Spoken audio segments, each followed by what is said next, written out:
Flappy Bird est un jeu d'obstacles développé par Nguyen Adong et publié par Gear Studios. Le but de cette application est de toucher son écran afin de faire battre les ailes d'un oiseau et lui faire éviter des tuyaux. Rien de plus. Il sort en mai 2013, mais c'est en janvier 2014 qu'il fait vraiment parler de lui, atteignant la première place dans l'Apple Store.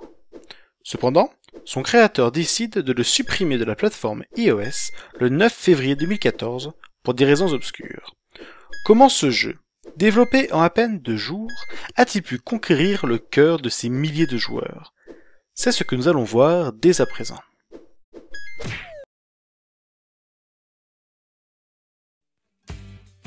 Elle est juste parfaite. Lorsque vous perdez, c'est rarement dû à celle-ci. Elle prend bien en compte les limites visuelles de l'oiseau, au contraire d'autres de ses copies, qui nous foutent des hitbox rondes. Rien que ça, c'est déjà un énorme point positif apprécié par tous les joueurs.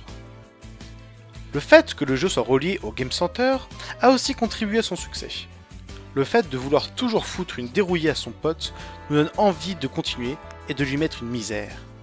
Dédicace à Gwen qui a atteint le score de 84 points et que je tente de vaincre depuis le début.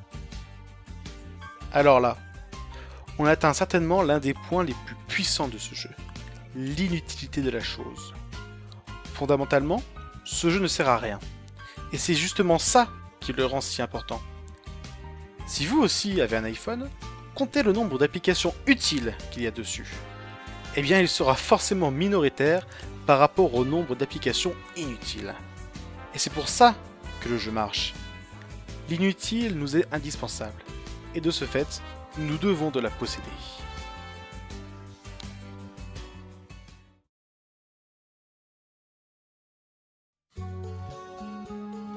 À part le battement d'ailes, et un bruit horripilant dès que vous passez sous un tuyau, le jeu ne possède aucune musique, alors qu'une petite mélodie, même répétitive, aurait été la bienvenue.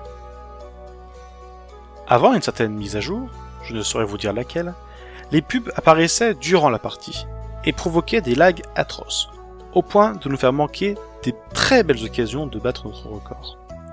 Aujourd'hui, elles n'apparaissent que lorsque vous décédez de notre affreuse souffrance.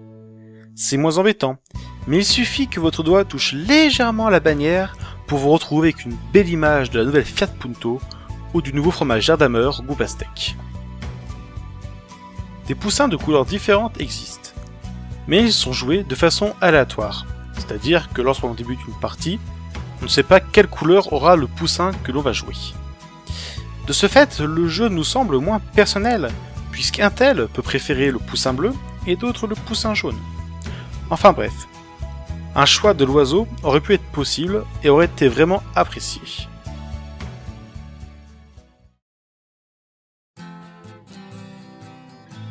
Ce jeu est foncièrement un jeu inutile, qui vous donne toujours l'envie d'éclater votre portable contre un mur et d'insulter un pangolin à peine né.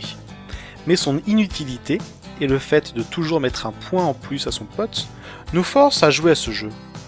Et si vous n'avez pas pu télécharger ce jeu, sachez qu'il en existe de nombreux clones, mon préféré étant Tapignan, une reprise avec le Nyan Cat qui reprend tous les points positifs du jeu et en retirant les points négatifs. On peut même jouer à Nyan Cat déguisé en Son Goku. Délire, non? Ah, et pour finir, si à la fin de la vidéo, vous vous demandez « Mais pourquoi il a fait une critique sur ça ?» Eh bien c'est très simple. C'est que le jeu est tellement inutile que je me devais de faire une critique dans la même lignée, c'est-à-dire une critique inutile mais indispensable.